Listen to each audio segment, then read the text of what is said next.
Hello दोस्तों, part number 2 में आपका स्वागत है। पार्ट नंबर 1 में हमने क्या पढ़ा था? हमने पढ़ा था मैनेजमेंट एंड इंट्रोडक्शन और थोड़ा हमने बिजनेस के बारे में देखा था कि हमें किस तरह से सिलेबस को कंप्लीट करना है। क्लियर है? मैनेजमेंट एंड इंट्रोडक्शन में हमने क्या पढ़ लिया था? हमने डेफिनेशन पढ़ ली थी, उसके फंक्शंस देखे थे, खाली नेम देखे थे सबके। उसके अलावा साथ साथ में उसके फीचर्स देखे थे, मैनेजमेंट के एफिशिएंसी एंड इफेक्टिवनेस के बीच में डिफरेंस देखा था। अब हम बात कर रहे हैं पार्ट नंबर 2 की, जिसमें हम ऑब्जेक्टिव्स ऑफ मैनेजमेंट पढ़ेंगे और देन एक टॉपिक और होगा, फिर ये हमारा जो सब यूनिट 1 था वो खत्म हो जाएगा। क्लियर है? तो काफी छोटा सा सब यूनिट था पहला वाला, जो कि खत्म होने वाला है इसी पार्ट में। ठीक है ना? चलो, तो बात करते हैं हम यहाँ पे फटाफट से ऑब्जेक्टिव्स ऑफ मैनेजमेंट। तो देखो, 3 मेन ऑब्जेक्टिव्स की यहाँ पे बात हो रही है। पहला जो है वो है ऑर्गेनाइजेशनल ऑब्जेक्टिव्स। ठीक है? Organisational objectives. नंबर 2 है सोशल ऑब्जेक्टिव्स और तीसरा है पर्सनल ऑब्जेक्टिव्स। ऑर्गेनाइजेशनल ऑब्जेक्टिव मतलब जो ऑर्गेनाइजेशन जो काम कर रही है बेटा, उसका भी तो कोई ऑब्जेक्टिव होगा ना।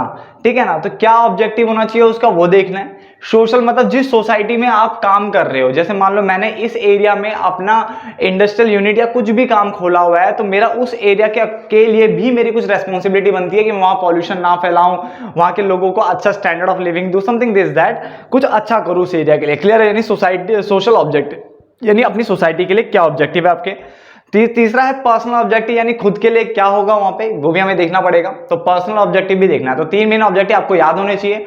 Organisational objective number 1, number 2 social objective, number 3 personal objective.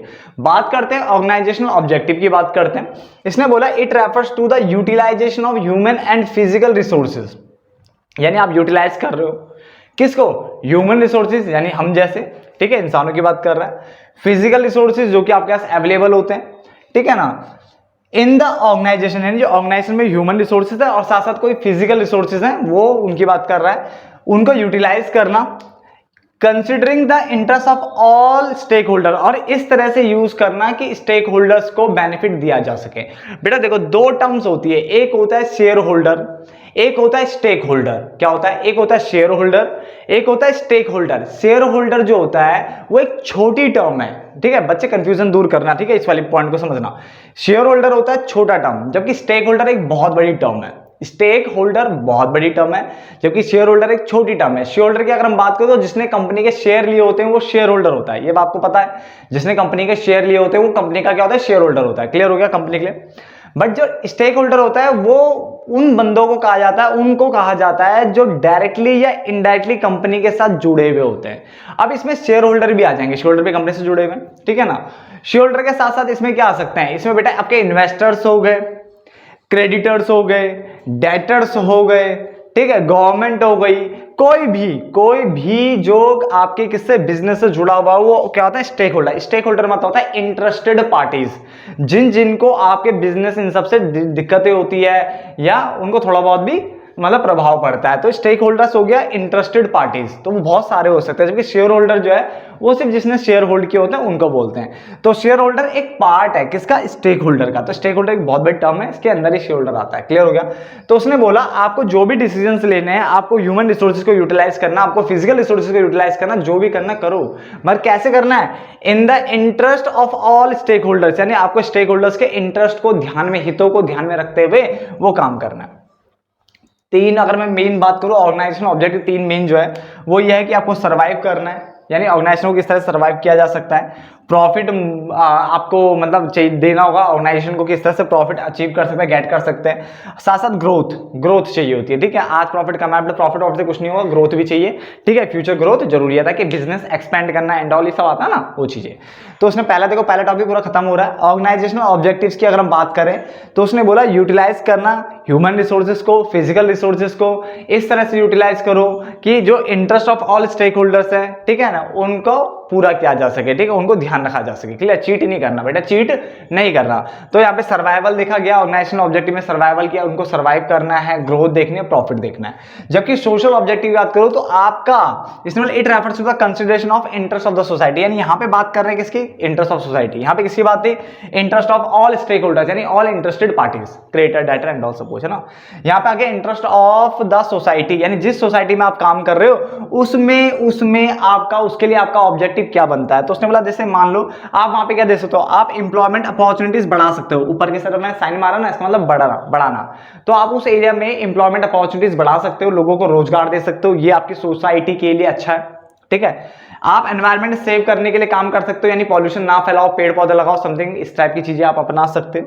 आप इंप्रूव कर सकते हो वहां के लोगों का स्टैंडर्ड ऑफ लिविंग, यानी लिविंग स्टैंडर्ड जो है, रहने का जो रहन सहन का जो तरीका, उसको आप क्या बिल्डअप आगे बढ़ा सकते हो, इंक्रीज कर सकते हो, इंप्रूव कर सकते हो। क्लियर है? तो ये कुछ सोशल ऑब्जेक्टिव्स होते हैं, यानी सोसाइटी के प्रति आपका क्या दायित्व है, ये बात कर रहा है। उसके अलावा पर्सनल ऑब्जेक्टिव मतलब हो गया इंप्लॉइज को देखना है इसमें, with respect to the employees. पहले में किसको देखा था? Interest of the stakeholders. यहाँ पे इंटरेस्ट ऑफ द सोसाइटी, जिसमें आप काम कर रहे हो, जिसमें आपका बिजनेस है, उसकी बात कर रहा है। और साथ ही साथ तीसरा है आपका विद रेस्पेक्ट टू एम्प्लॉयज, यानी एम्प्लॉयज के लिए क्या है। तो उसने बोला यहाँ पे 3 मेन ऑब्जेक्टिव देखे तो फाइनेंशियल नीड्स है, कि मतलब उनको बेटा इतनी तो सैलरी देनी है कि वो अपनी वो जो बेसिक चीजें है ना, जरूरत है, उनको तो एटलीस्ट पूरा कर सके। तो फाइनेंशियल नीड्स यानी फाइनेंशियल नीड्स जो है उनको पूरा कर सके, कुछ ऐसा ध्यान देना है उनके ऊपर। सोशल नीड्स हो गया कि मतलब जैसे कि मान लो कि मैं एक ओहदे पे हूँ किसी बिजनेस में, मतलब एक मेरा एक डिपार्टमेंट में मेरा अपना एक स्टेज है, ठीक है, तो मैं जो दूसरा वाला जो बंदा है वो मुझे को क्या है, फुल वो दे, क्या बोलते हैं उसे, इज्जत दे, रिस्पेक्ट दे, इस टाइप का मतलब सोशल नीड्स तो चाहिए, हर किसी को चाहिए ना, कि उसके साथ वाला बंदा उसको क्या है, जाने पहचाने, उसके बिजनेस में उसको जाने पहचाने। ठीक है, तो उस टाइप की उसको भी नीड होती है बच्चे। ठीक है, एम्प्लॉय ये नहीं कि खाली दूध कार के काम करा दिया, ऐसा नहीं है, उसको भी एक जान पहचान चाहिए, उसको भी एक प्लेटफॉर्म चाहिए। ठीक है ना। और साथ में higher level needs, higher level needs में क्या आता है कि आप उसे अपॉर्चुनिटी दो, आप पूरी स्पेलिंग लिख सकते हो, आप उसे अपॉर्चुनिटी दो किसके लिए, फॉर पर्सनल डेवलपमेंट। ठीक है, कि वो क्या डेवलपमेंट की ओर जा सके, पर्सनल डेवलपमेंट कर सकें। ठीक है ना। तो ये तीन आपके 3 महीने ऑब्जेक्टिव थे, खत्म हो गए आपके फटाफट से। ऑर्गेनाइजेशन ऑब्जेक्टिव जो स्टेक होल्डर्स की बात करेगा, इसमें सर्वाइवल, प्रॉफिट और ग्रोथ आएगा। फिर सोशल ऑब्जेक्टिव सोसाइटी की बात करेगा, इंटरेस्ट ऑफ द सोसाइटी, इसमें इंप्लॉयमेंट अपॉर्चुनिटीज बनाना, एनवायरनमेंट को सेव करना, प्रोटेक्ट करना और साथ साथ इंप्रूव करना, इस लिविंग स्टैंडर्ड्स की बात करेंगे। देन एम्प्लॉयज के लिए आपका क्या बनेगा, तो फाइनेंशियल नीड्स, वो अपनी उनकी बेसिक नेसेसिटीज को पूरा कर सके, एटलीस्ट इतनी सैलरी तो आपको देनी चाहिए, वो अपना क्या जीवन अच्छे से व्यतीत कर सके। साथ में सोशल नीड्स की बात करते हैं तो उनको एक प्रॉपर औहदा देना चाहिए, उनकी भी जान पहचान होनी चाहिए। ठीक है, उनको मतलब रिस्पेक्ट दो, समथिंग दिस दैट, इसमें पढ़ेंगे। और साथ ही साथ लास्ट पॉइंट जो है वो हायर लेवल नीड्स है, जिसमें वो क्या है, वो अपॉर्चुनिटी देनी चाहिए उनको, किस चीज की, for personal development. Clear, that's ठीक है ना। ये खत्म हो गया, ये आपका कंप्लीट होता है ऑब्जेक्टिव्स ऑफ मैनेजमेंट। और अब हम पढ़ते हैं आगे, इंपॉर्टेंस जो भी है इसके वो खत्म करते हैं। क्लियर। हेलो, तो हम ये स्टार्ट कर रहे हैं, मतलब हमने क्या कर दिया था, ऑब्जेक्टिव्स खत्म कर दिए थे, तो फटाफट से लास्ट पार्ट का जो थोड़ा सा जो पोर्शन बच रहा है, कौन सा, ये जो मैनेजमेंट एंड इंट्रोडक्शन में था हमारे पास, इंपॉर्टेंस रह गया था, इसको खत्म कर लेते हैं। देन फिर हम अगले वाले में आ जाएंगे, आर्ट साइंस वाले में। ठीक है ना। चलो, तो इंपॉर्टेंस ऑफ मैनेजमेंट की बात कर लेते हैं। देखो यहाँ पे लिखा हुआ कि मैनेजमेंट क्यों जरूरी है। मैनेजमेंट इसलिए जरूरी है क्योंकि ये हेल्प करता है अचीव करने में ग्रुप गोल्स। ठीक है ना, यानी जो आपके जो ऑब्जेक्टिव्स है, आपके जो गोल्स है, ठीक है, ये उसको अचीव करने में मदद करता है। क्यों, अगर प्रॉपर मैनेजमेंट होगा तो प्रॉपर वे में काम होगा, प्रॉपर वे में काम होगा तो जो गोल्स, आपके जो ऑब्जेक्टिव है, उनको इजीली आप क्या कर सकते हो, अचीव कर सकते हो। तो वही लिखा हुआ है कि मैनेजमेंट जो है वो हेल्प करता है इन अचीविंग ग्रुप गोल्स, यानी ग्रुप गोल्स को अचीव करने में मदद करता है। बहुत आसान चैप्टर है। ठीक है ना। देखो मैंने आपको बताया था इसके सब यूनिट्स, बहुत 4 सब यूनिट्स में डाला हुआ है ना इसको। ठीक है, जिसमें से हमने क्या है, पहली सब यूनिट लगभग खत्म हो गई है। ठीक है, ये इसी में खत्म कर दूंगा मैं। देन उसके बाद हम नेक्स्ट सब यूनिट करेंगे। क्लियर। तो ये हेल्प कर रहा है अचीव करने में ग्रुप गोल्स, बिल्कुल बेसिक सा पॉइंट था। उसके अलावा ये इंक्रीज करता है एफिशिएंसी। अगर प्रॉपर मैनेजमेंट होगा तो टाइम, कॉस्ट, ये सब कम लगेगा, यानी एक तरह से एफिशिएंसी मेंटेन रहेगी। ठीक है, कुशलता रहेगी लोगों, मतलब जो एम्प्लॉयज एंड ऑल है, सब में कुशलता रहेगी, वो एफिशिएंट तरीके से काम कर सकेंगे, अच्छे तरीके से काम कर सकेंगे। तो ये इंक्रीज करता है एफिशिएंसी। तो बिल्कुल बेसिक से 2 पॉइंट कंप्लीट होते हैं। ये हेल्प करता है अचीव करने में ग्रुप गोल्स। नंबर 2 ये है, ये आपका क्या इंक्रीज करने में मदद करता है, क्या है, एफिशिएंसी। नाउ थर्ड पॉइंट हमारा क्या है, it creates a dynamic organisation. बेटा डायनामिक का मतलब होता है चेंजेबल।